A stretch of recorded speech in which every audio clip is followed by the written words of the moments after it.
Hacks பார்க்கலாமா? First one, ஏலக்காய். நம்ம ஒரு ஸ்வீட்டோ இல்லை பாயசமோ கேசரி இல்லை எது பண்ணும்போது கொஞ்சமான ஏலக்காய் பவுடர் பண்ண ரொம்ப சிரமமாக இருக்கும்.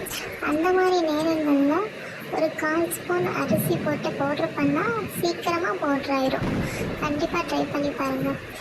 இந்த மாதிரி இல்லாமல் நிறைய ஏலக்காய் ஸ்டோர் பண்ணி வைக்கும்போதும் கொஞ்சம் அரிசி போட்டு அரைச்சோம்னா நல்லா வலுவலுன்னு நமக்கு அரைச்சி கிடைக்கும். செகண்ட் டிப்ஸ் என்னென்னா, உப்புத்தூளில் சில நேரங்களில் தண்ணி படும் பொழுது அங்கங்கே கட்டியாக இருக்கும். இந்த மாதிரி நேரங்களில் அப்போ அந்த உப்பு வேஸ்ட் ஆகாமல் இருக்கிறதுக்கு ஒரு 1/4 ஸ்பூன் அரிசி எடுத்து அதில் போட்டு பாக்ஸை நல்லா குலுக்கி வச்சிட்டோம்னா அந்த அரிசி அந்த உப்பில் இருக்க தண்ணி எல்லாத்தையுமே இழுத்துரும். கண்டிப்பாக இந்த டிப்ஸை ட்ரை பண்ணி பாருங்கள். அடுத்து, பச்சை மிளகாய் ஸ்டோர் பண்ணி வைக்கும்போது கொஞ்ச நாள்லேயே அது வேஸ்ட்டாக போயிடும், ஒரு ஸ்மெல் வீணாக போயிடும். அந்த மாதிரி ஆகாமல் இருக்க அதோட காம்பு பகுதியை கிள்ளிட்டு ஒரு சின்ன துணி, காட்டனோ இல்லை எந்த துணியோ அந்த பாக்ஸில் வச்சு நம்ம ஸ்டோர் பண்ணுறப்போ அது ரொம்ப நாளைக்கு பச்சை மிளகாய் ஃப்ரெஷ்ஷாக இருக்கும். இந்த டிப்ஸ் கண்டிப்பாக ட்ரை பண்ணி பாருங்கள். சேனலை சப்ஸ்கிரைப் பண்ண மறக்காதீங்க.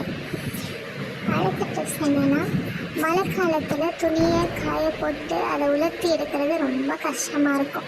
இந்த மாதிரி டைமில் என்ன பண்ணணும் அப்படின்னா, வீட்டில் கொதிக்கி இந்த மாதிரி கஷ்டமாக இருக்கும்ல, அதுக்கு ஒரு ப்ராடக்ட் மீஷோவில் அண்டர் 80 ருபீஸ்லேயே கிடைக்கிது.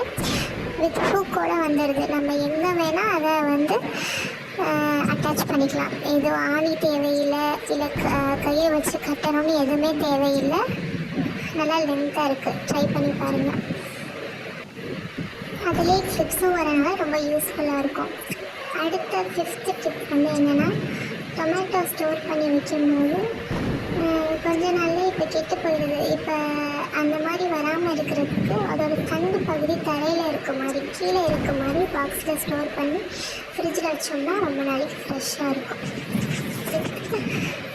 கொத்தமல்லி ஸ்டோர் பண்ணி வைக்கிறப்போ அதை நல்லா க்ளீன் பண்ணிவிட்டு நல்லா இல்லாத கொத்தமல்லியை தனியாக எடுத்துட்டு அந்த ஸ்டோரேஜ் பாக்ஸில் அலுமினியம் ஃபாயில், சின்ன துண்டு அலுமினியம் ஃபாயிலை நாளாக மடித்து உள்ளே வச்சிட்டோன்னா அந்த கொத்தமல்லி ரொம்ப நாளைக்கு ஃப்ரெஷ்ஷாக இருக்கும். இந்த மாதிரி யூஸ்ஃபுல்லான டிப்ஸ்க்கு சேனலை சப்ஸ்கிரைப் பண்ண மறக்கவே மறக்காதீங்க. கொத்தமல்லி நல்லா ஃப்ரெஷ்ஷாக இருக்கும். இது கருவேப்பிலை, புதினா, அதுக்கும் அதை ஸ்டோர் பண்ணி வைக்கிறப்பையும் இந்த மாதிரி அலுமினியம் ஃபாயில் ஹேக்கை யூஸ் பண்ணலாம். அடுத்து என்னென்னா, நம்ம வீடுகளில் சின்ன உரல் வச்சுருப்போம்ல, இஞ்சி பூண்டு பேஸ்ட்டு, அதை இது பண்ணுறதுக்கு அதில் ஒரு மாதிரி ஸ்மெல் க்ளீனாக இல்லாத மாதிரி இருக்கும்.